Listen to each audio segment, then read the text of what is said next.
Hi, I'm Paige Bartholomew, and I'd like to talk to you today about healing. Healing on our planet is going much faster now than it used to. It used to be that people had to strive and struggle for years and years to clean out all of the old wounding patterns that they had picked up during childhood and during their adult lives. Things are very different today. We're seeing healing coming very, very quickly for people, almost instantaneously in some cases. This is because the energy on the planet has literally changed, and human beings are responding. Our bodies are responding, our minds are responding, our hearts are responding, and literally our consciousness is shifting in the way that it perceives life. The heart is a natural hospital. When we shift our awareness from the egoic mind down into the compassionate heart, our entire vista changes. We see things differently than we did before. We feel things differently than we did a moment ago. And we perceive our world instead of judging it. The mind and the ego are built to judge. This is an important thing that we have going on for us as human beings. We couldn't live in the world without an ego. We need the power of discernment in order to be able to go to the grocery store. We need to be able to discern in order to be able to work. In order to go to the bank or deal with our money or even raise our children. But when the ego drops into the lower frequencies, it becomes something that looks much more like judgment and criticism rather than discernment. So the high level of ego is discernment, and the lower level of ego is judgment and criticism. The heart is the modality for healing. This is how everything heals. Everything. So we want to take everything that hurts into the energy of the heart, into the energy of love. Healing is all about loving. Loving the places inside of us that don't believe they're worthy of being loved. Loving the places inside of us that are fighting. Don't love me! Don't listen to those voices. Love anyway. Love anyway. If someone you know is being horrid and they're saying, "Don't love me," love them anyway. Give them the gift that their heart is asking for.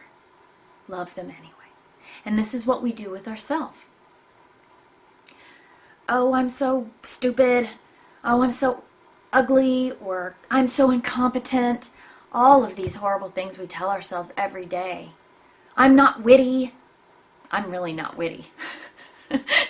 And my kids be sure to tell me that every day. They're sure to point that out. I'm not the type of person that can go head to head with someone who's confronting me. I kind of crumble. I do better when I'm in the heart.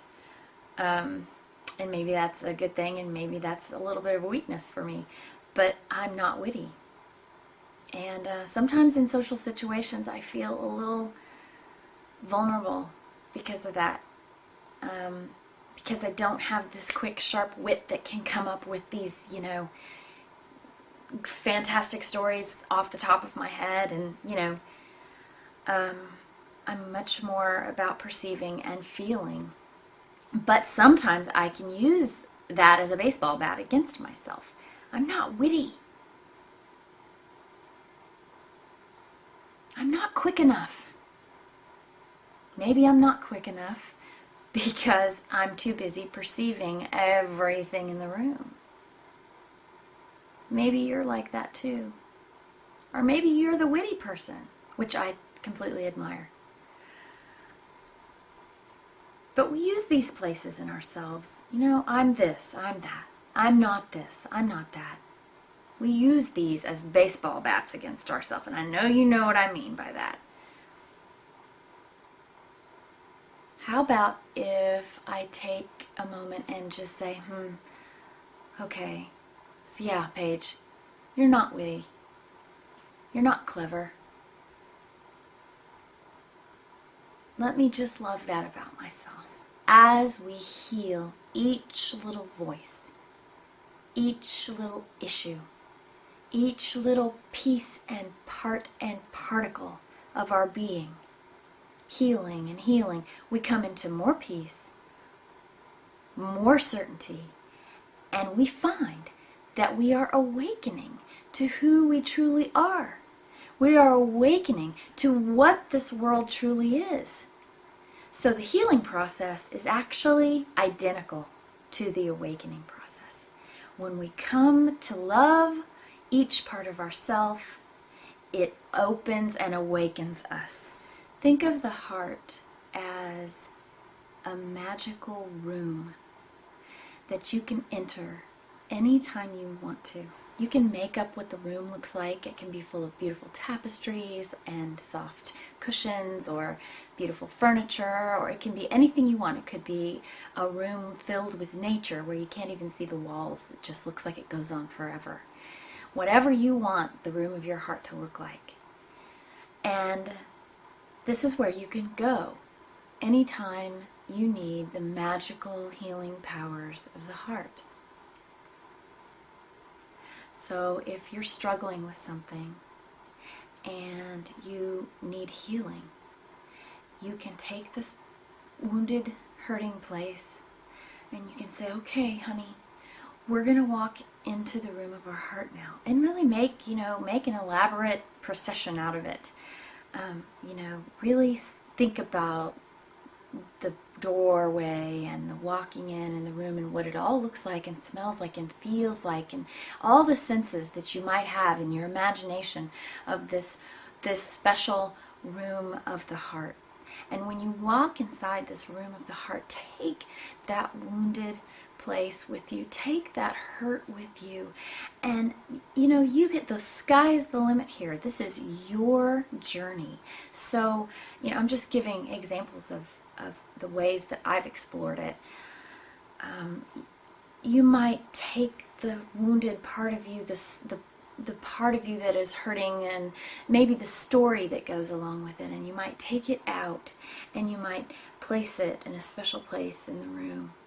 And when you place it in that special place, you might imagine that all of the love and the compassion that's coming from the walls of the inside of your heart are going to seep into that wounded place. And when it does, watch it change. Just watch. It will change.